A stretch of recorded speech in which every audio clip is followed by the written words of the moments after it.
the scrimmage, I just play him when I'm in it, trying to run it till the ribbon, and they know that I've been tripping when I'm making shit. The vision, man, I put him in the prison with these bars that I've been spitting, and this life that I've been living, I'ma go, I'm on a mission. Fantastic right hand.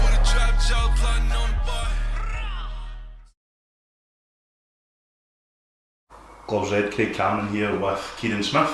How are you getting on, Kieran? Aye, good. Not bad yourself? Aye, good. So you were in Glasgow, strength and conditioning this morning? Aye, well, it was a conditioning session, 12 3-minute rounds. How did it go? Good. It's down to 45 seconds rest now, so... Yeah. It was good. How does that compare with the rest of your training, like the sprints and stuff like that? Is it all just as hard, or is there a particular part that's more difficult than the rest of it? That session this morning is basically... It's kind of balls to the wall. It's like, you're working at max effort for 12 rounds until you've really not got anything left, so that's probably one of the hardest sessions of the week I do. Yeah, that's not me just walking up my stairs there. Aye. So of course, it's been announced you are going to be defending your WBC International Silver belt against Michael McGurk on the 22nd of June. Yeah. How's the preparations going for that? Brilliant. 5 weeks out now. My weight's really good compared to what it usually is. It's slower than what it normally is. Things are just like right on schedule. Just got some sparring today and really I'm ready, to be honest. Good. And how did that fight come about, Kieran? Like, correct me if I'm wrong, but I think you'd mentioned before that you're wanting to challenge for other belts as well, and maybe you didn't see Michael as someone that was at that level yet to challenge for the belt. Would I be right in saying that, or? Well, it was the case before because Michael was away back in the rankings, but Michael's worked his way up to the rankings now. I can't remember, he's 11 or 12 or something like that. So now it makes sense, it's a good fight for us. And the winner, which I believe I'll be 100%, will push on for this. And then the loser, it's not like it's life or death for the loser at this moment. Me and Michael are young.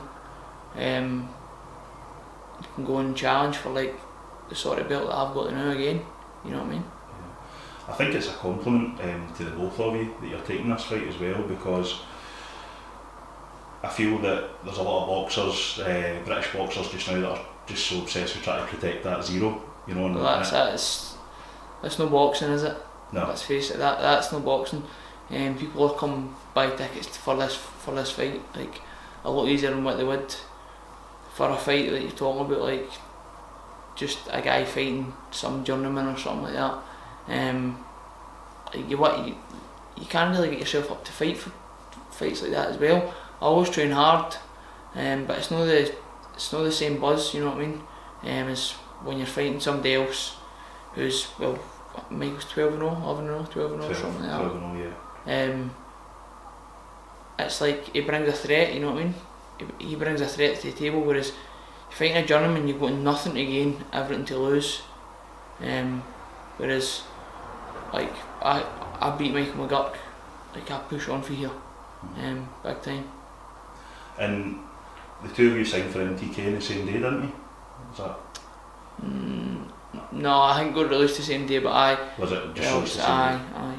Did you same sort of time though. Did you always feel this fight was going to happen?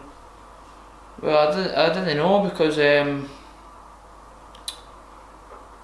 way Lawrence Murphy spoke about it before when we sparred in the gym, he was like, you shouldn't fight until it's for a British title or something like that. But now it's for my WBC belt, so I think the timing's right. It's right for me anyway. Yeah. But we always kind of knew that our paths were going to cross unless somebody moved up weight or whatever, you know what I mean? And you two guys have sparred before, is that right? Yeah. And can you give us a bit of insight into how the scars went, or how you felt you performed in those first in the past? That's left in the gym, I don't talk about things like that. That's, when was the last time you sparred? Was it recent, or was it? It was a wee while ago now, because I don't know if like we kind of knew that our paths were going to end up crossing, because just because of the way things went, both of us signed for MTK, both of us were pushing on, we were getting on, so and we just stayed away from sparring with each other and stuff like that. Just styles as well, you know what I mean? Like, he's not want to spar me because he's not fighting somebody like me. Yeah. And what would a victory in this fight do for you? Where do you see this kind of taking you to? Is it British title level? Sets me up for a good summer, that's for sure. I'm not really sure what the plan is after it. I wouldn't mind fighting for the WBC International, the gold belt. As you say, British title and stuff like that. If I can get myself in for contention for things like that, it'd be brilliant, you know what I mean? Yeah. British Commonwealth. And since you signed with MTK, what have they done for you? It seems as if they do a really good job of managing their fighters and getting them the right opportunities. What have they personally done for you since you signed up with them? Kept me really active, you know what I mean? I've had 2 fights fall through, still fought for that title. My last fight fell through at 6 days notice, they still got me on the show, they still got me a fight. I sold a lot of tickets for it. I was stressing out quite a lot about it. And I just basically dying that the phone and they were like, look, stop stressing out, you're going to get a fight. You'll be fighting on this show. And I was like, but I've not got an opponent. Like, you'll get an opponent. Like, you will be fighting, don't worry about it. And it's just things like that, like, I couldn't help but stress. I was thinking to myself, like, I've got this, like, people give me sponsorship money, help me out to train full time, and all this is going to happen. But no, they always pull through for me, like, yeah. Always pull through for me. And an opponent that both of you have fought was a Lithuanian Evaldis Korsakas. Did you see Michael's performance against him? I watched some of it when I was after my fight. I watched some of it. Aye. How would you compare his performance against the same opponent to yours? Take the first 4 rounds that I fought him, I was over eager. Probably because I stopped him before. In all honesty, looking back at it now, trying too hard to perform, I would say, rather than just letting boxing flow. Michael beat him convincingly, but not convincingly like the scorecard say. I would say nowhere near it. There was a couple of rounds in it, but the scorecards were miles out. Yeah. I think it's probably natural for you to be over eager against an opponent you've knocked out in the past, because naturally you're going to think, I'll just do it again. It is, it's natural instinct. As much as I told myself in the build up to it, I knew he was dangerous. I watched him fighting like Denton Vassell and stuff like that, and I was like, this guy's got a bit about him now. You know what I mean? It's hard to, you're like, but I've already knocked him out with a set of 10 ounce gloves on, you know what I mean? I can definitely do it again. And then once I got put down, I wasn't put down, I was off balance more than I was embarrassed. It made me switch on. I switched on, I was like, right, let's get to boxing, and never lost a round since then, you know what I mean? Yeah. I won it comfortably off a jab, pretty much. Yeah. MTK have recently signed a deal with Top Rank and ESPN. Does that add extra motivation for you with the coverage that's going to give you as a fighter? Oh, definitely, aye. Definitely, 100%. Hopefully I can get over to America, never mind just be seen in America. Hopefully this fight leads on to the next, and then one thing leads into another, and I can get on a plane and fight in America, you know what I mean? What's the dream? Have you got a venue in America you'd love to fight in? The dream's a world title, you know what I mean? I don't care where it is, you know what I mean? Could be in a park somewhere. Yeah. Have you got like a plan in your head of when you'd like to be challenging a kind of world title level, or is it just kind of one fight at a time? It's one fight at a time, because I think you need to take steps at a time in this game. People, of course, I think about it all the time, like what it'd be like being world champion and stuff like that. But you need to take the right steps at the right time to put yourself in those positions, you know what I mean? And I take one fight at a time, and I'm not looking past Michael McGurk. That's just at the forefront of my mind. I think with MTK Global and the deal with ESPN and Top Rank and giving you that coverage, you know, it can certainly propel you into world title level once after a couple of wins, so must be something you're excited about. Aye, definitely. Aye. Something I wanted to touch on with you, Kieran, if you don't mind, is there's a lot of chat just now and a lot of fighters promoting CBD oil. I know you've got a sponsor just now that provide that. Could you tell us some of the benefits of Water Fusion? of it, yeah. The benefits of using CBD oil and maybe things that you've noticed, because personally myself, I'm curious, you know, should I start using this? And a lot of fighters are promoting it, but what benefits does it give you? There's a lot of benefits towards anxiety and stuff like that. I don't get anxiety, but I feel like it helps me sleep better and recover better. I had sleeping problems in the past, but I've not got them anymore, but maybe due to CBD oil. But I don't know, I just feel like it helps me recover a lot better. Yeah. And the importance of sponsors, even from a financial perspective, how important is that to a fighter? Massively. I genuinely, people say it all the time, but I genuinely couldn't be a full-time athlete without my sponsorship, you know what I mean? And if it's alright, would I be able to give a shout out to them?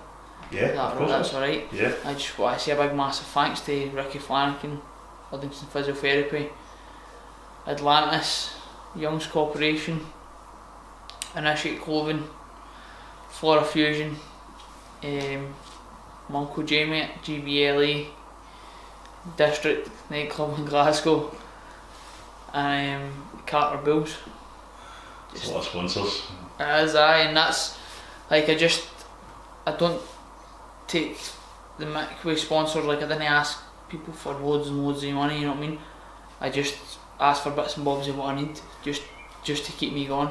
People didn't really see the other side of boxing. People think I'm a full-time athlete, like, oh, he just gets up, trains, roams about and that, and like they think you've got plenty of money in your pockets, and it's not the case.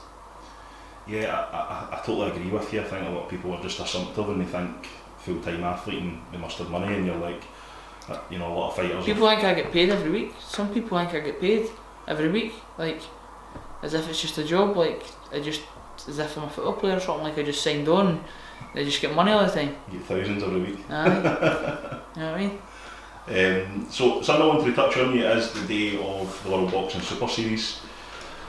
I was looking for some predictions. Josh Taylor's fighting Ivan Baranic. What's your thoughts on that fight? Do you think Josh can win the world title? Definitely, aye. Yeah. 100%. People have been asking me about Josh Taylor's stop and stuff like that. I'll be honest, I think Shane McGurk really drilled in his head that he's gone 12 rounds. Don't take any silly gambles and stuff like that. I'm not saying that Josh Taylor's one for taking silly gambles, but I think it'll be a very calculated performance where he'll be winning round at a time. And Shane McGurk only told him not to get greedy. Just box and keep boxing, even if it hurts him. Just don't get greedy. I think it'll be Josh Taylor points. If not late stoppage, but I'm going to go with points, just safety. Yeah, no, it'll certainly be a great night. I know you mentioned before the interview that you were there on Wednesday for the press conference. What was it like seeing Inouye in the ring? It was good. I'm not a guy that gets kind of really overawed and gets pictures of people. I don't know. I've just never been like that. They're just human beings to me, the same. But I wanted to get down, and I just wanted to see. I like seeing the size of these guys for their weight and stuff like that, and just looking how they look 3 and 4 days out. But it was good, aye. And you fought, of course, on the World Boxing Super Series when Josh was fighting Ryan Martin. What was that experience like? Did it give you a taste for, I want to fight here one day? It was great. It was a great experience, but it was a damn long night. Yeah. I'd warmed up, I think, about 3 times because I was second live float and I got changed to first live float, and there was a couple of stoppages, and then I wasn't in, and I ended up fighting at 11:30 at night. But it was a brilliant experience, the weigh-in and stuff like that, and I was told to go to all the media days just to be there and stuff, and aye, it was a great experience.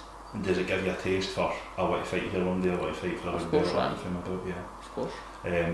So I think, Kieran, that's pretty much us. I just want to thank you for coming over for the interview, and I want to encourage anyone to go along. MTK Global putting on a great night. Get me for tickets. I was just going to say that, so Kieran will say it himself, so reach out to Kieran for tickets. It's not a night you want to miss out on. It's another great night for Scottish boxing. Come watch me defend my belt. And there you go.